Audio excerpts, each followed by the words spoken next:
President-elect Donald Trump, he is using social media once again to suggest Canada be made the 51st state.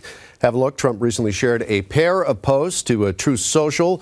One care with a map of the U.S. and Canada with the United States written over it, and then the second one. Just saying this. Oh, Canada. Kind of poking fun at the idea of our sovereignty and possibly losing it. Meantime, Shark Tank star Kevin O'Leary has been making plenty of headlines recently as he reportedly talked with Donald Trump about a potential North American union. Kevin O'Leary joins us in a TMS exclusive from Miami this morning. Good morning, Kevin.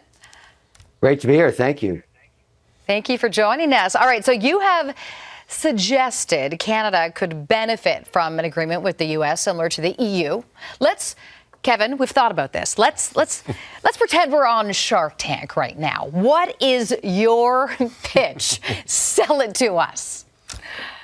The economies are so intertwined that there's huge potential here. You know, the polling in Canada was, do you want to sell your sovereignty? And obviously, nobody wants to do that.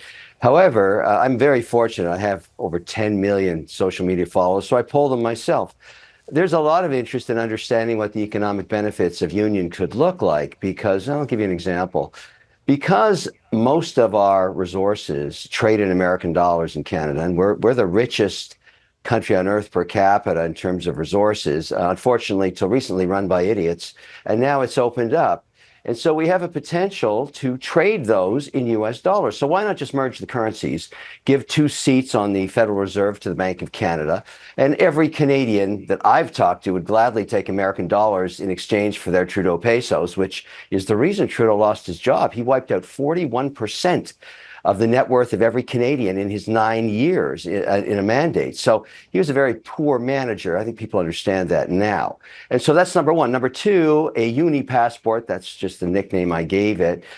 Each country, if you had a Canadian passport in good standing and you had a U.S. passport in good standing, regardless of where you were born, you could apply for a uni, which would give you free passage in both directions at one tax rate, with no deductions. And so that's how you can control immigration, because you would say to a student that's trying to get into MIT or to Waterloo Robotics, you need to apply for a uni. And if you pass for it, you can move your family here and you get to stay and work in this country.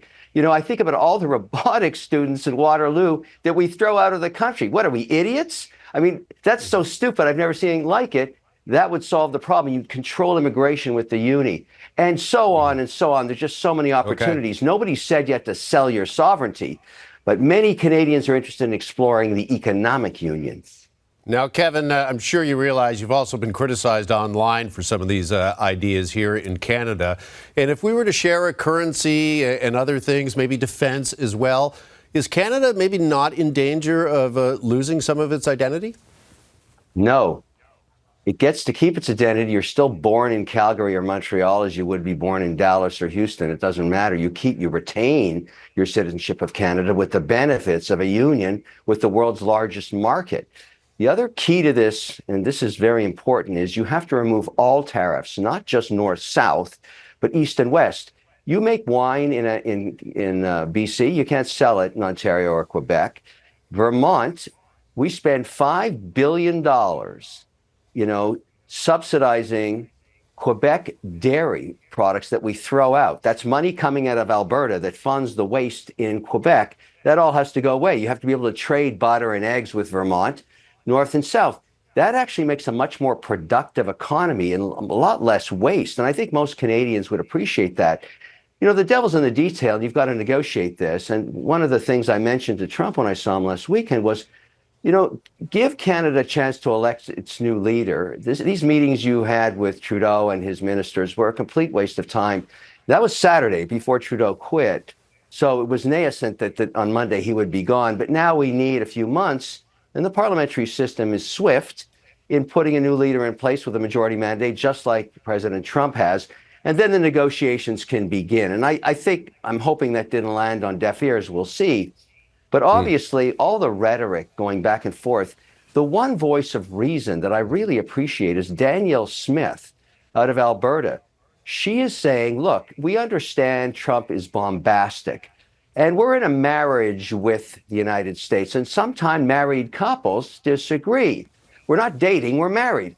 I find her very soothing to listen to. She's a very wise woman, and I think she'll be a rock star representation for Canada because, as you know, Trump wants to increase imports and build that pipeline back. She is the key to that. He also says he wants to make us the 51st state, and he said that several times online and in press conferences, Kevin, as you know. Canadian leaders, they've spoken out against this idea. Justin Trudeau says, quote, there's a snowball's chance in hell of this happening. Pierre Poilievre has said Canada will never be the 51st state, period. Now, you, of course, ran for the Conservative leadership back in 2017. Had you won, would you be willing to make Canada the 51st state and become a governor rather than be a prime minister? No, no one said we have to do that.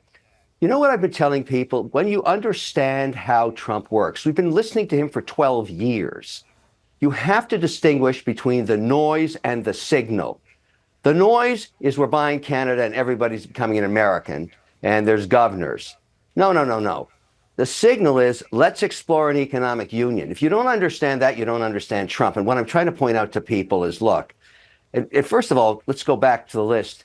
I don't give a damn what Trudeau says. Nobody cares anymore. He's gone. And that's very important for Canadian people. Very important. He was the worst manager in Canadian history and wiped out the net worth of almost every Canadian.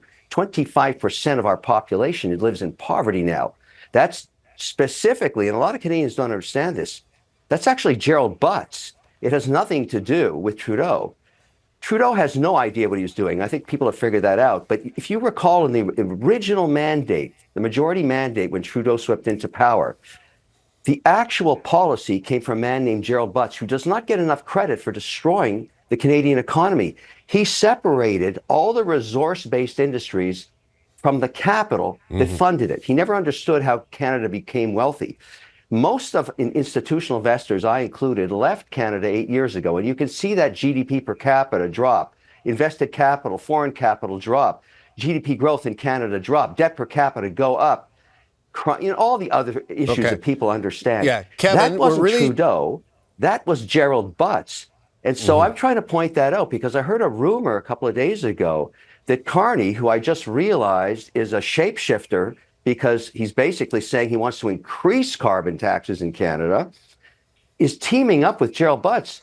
Gerald Butts is the antichrist of Canada. People have to understand that, and I want to get him out of the shadows. Sorry to interrupt, but let me ask you, famous. because we only got about 30 seconds left here. Do you believe Donald Trump, is he bluffing when we hear that he wants to make Canada the 51st state then?